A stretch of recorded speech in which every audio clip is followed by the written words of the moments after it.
Hey y'all, Billy and Michelle from Perma Pastures Farm. If you haven't heard about it yet, freesteading.com now has an app. And you can get some cool ballin' merchandise like this. You can also get some cool shirts over there too. Alright, well here we are in the high tunnel and it's a balmy 70 degrees inside here, but it's not that way outside, which is pretty doggone awesome. So, you're seeing some props here that maybe you're not accustomed to. We got some bag soil, and don't worry, we're going to explain the reasons why. We also got these pots, and we got some little pots and stuff in them. Honey, why don't you tell them what we got going and what we're doing? We got some Meyer lemon trees that we're gonna transplant into these bigger pots. They've got hit. We had some 20-degree weather a few weeks back, so the leaves are a little damaged from that, but we're going to get them transplanted into bigger pots. And also the soil is a high quality potting mix we got from one of the local garden centers, just for potted plants. Now the stuff we have out there right now, we got big piles of compost out there.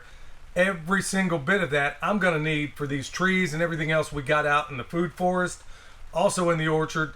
That's where that stuff's going to be used. So we had to go buy some stuff because it's touch and go. I don't want to go making another 18-day compost pile, which we might have to do. I didn't want to have to do that if there was a good plan B. So this stuff isn't like that stuff we had before. We know this is a much higher quality and it's not going to be mixed up with a bunch of Grazon and stuff like that, right? Right. Cool.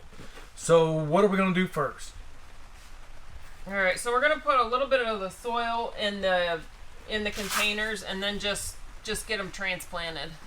All right, I guess I'm going to be the one doing the heavy lifting here, especially since I've been using that IGF-1 and these guns are swole. Who put the bags in the truck?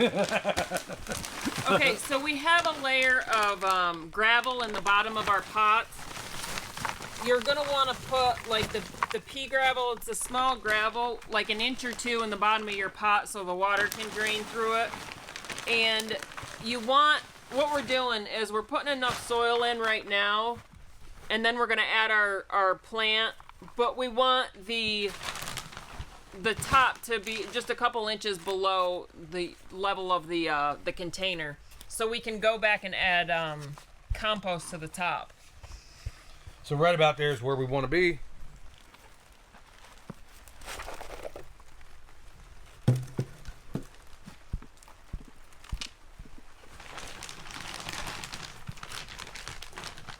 All right, so we got a bed of it down there. We got in truth, we didn't use pea gravel because what we had was really the stuff out of the road that washed out. So it was what we had on hand, and we're going to go with it. So what am I doing now?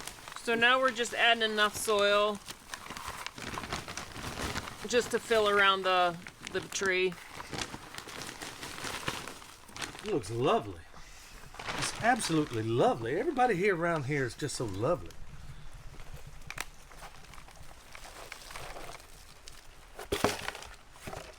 Now, is that a little root bound for you, or what's your thoughts on that? No, I think it'll be all right. It's not as bad as I thought it was going to be, honestly. I thought it would be much worse because we've had these since I think it was May, so it's not as bad as I thought it was going to be. Okay, are we good, or do I need to add some more down in there?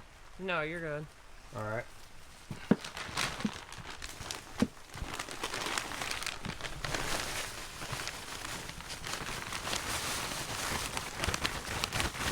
Okay, these two are ready to hop and pop. Now, we got another little experiment here. It's really not much of an experiment. It's a rooting hormone from Grumpy Acres Farm. They got a YouTube channel. You ought to go check them out. And this is all natural. They'll all be listed down below, along with Eric Sider's shirts, which right here, y'all, says it all. Permaculture preparedness. And that's really what all this, everything we do, if we stop to think about it, really overlays with preparedness. So you're just taking, what, a couple of droppers worth? Well, I just put a dropper full around, just around this, and then I'm just going to water it in so it'll just disseminate down to the roots. Yep, so we got 2 of these in. We got 2 more to do. But, going right back to what you see in here, in this high tunnel, in here, permaculture is preparedness. I mean, let's be honest here. That's really what it is. And that's why I love these shirts that Eric Sider makes so much because it really says it all. Everything about it is preparedness. So anybody looking to think, oh, how do I bolster this? How do I do this? Look at every video we've done, y'all. There's a preparedness component to each and every bit of it. All right, so what are we doing now? So these are done except for just watering them in. And we have a lime and a key lime over there that we're going to do next. Like a lemon to a lime to a lemon. All right, we got the other two out of the way. Now we got two more. What do we got? All right, so this one's a key lime we're going to transplant, and this one is a finger lime. And just be careful when you're doing that because they've got some thorns on them. And also, one thing you want to watch out for citrus is so that your potting soil doesn't have wetting agents in it. Yeah. So, yeah, you don't want anything in there that's going to be, you know, trying to hook up some uncool marriages, right? Is that wetting or wetting? I think Wetting. It's wetting. Okay. Yeah, so you don't want them peeing them in the bed either. All right, so with that said, same thing all over again.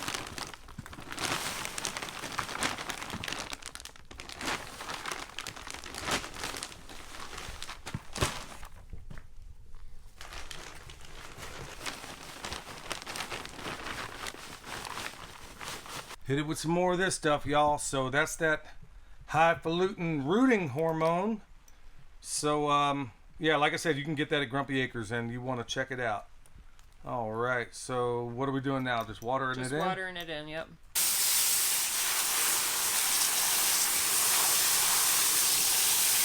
All right, so that's a wrap. We got 4 of these done, and so here we are in a high tunnel, and we've talked a little bit about it in our podcast about some of the deficiencies we got to correct out here.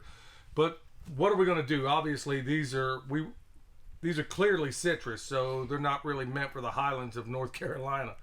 Well, so yeah, they're in a high tunnel, but when it gets to be 20 degrees out, we're going to have to protect them even more. So one of the things you can do is either take them somewhere, like put them in your garage, or if that's not an option, like from what I've read, you can do metal cages. You could build like metal cages around it and then lay blankets over it to protect it. That's an option. Like if you have that option, move it somewhere where it will be protected. Those are a couple things you can do. Well, another thing we're trying to do in here is that this is basically 14 feet from where I'm standing to the very top. And one of the things we're looking at trying to do in here is coming up with a legit heating option that makes sense. That's the part. So that's where we're kind of in the middle of things. We got things in the works, and we got things we're thinking about and things we're working on. In truth, we're really behind the 8 ball on a lot of this. But that's just the nature of farm work. So don't beat yourself up if you don't stay ahead of just about everything. All right, y'all.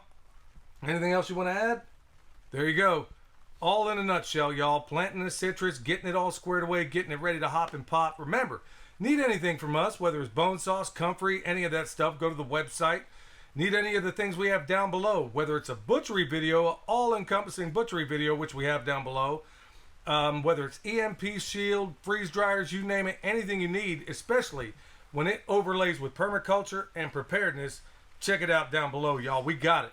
Till next time, this is Billy, along with the homestead honey from Perma Pastures Farm, where permaculture is my passion. We'll see y'all next time.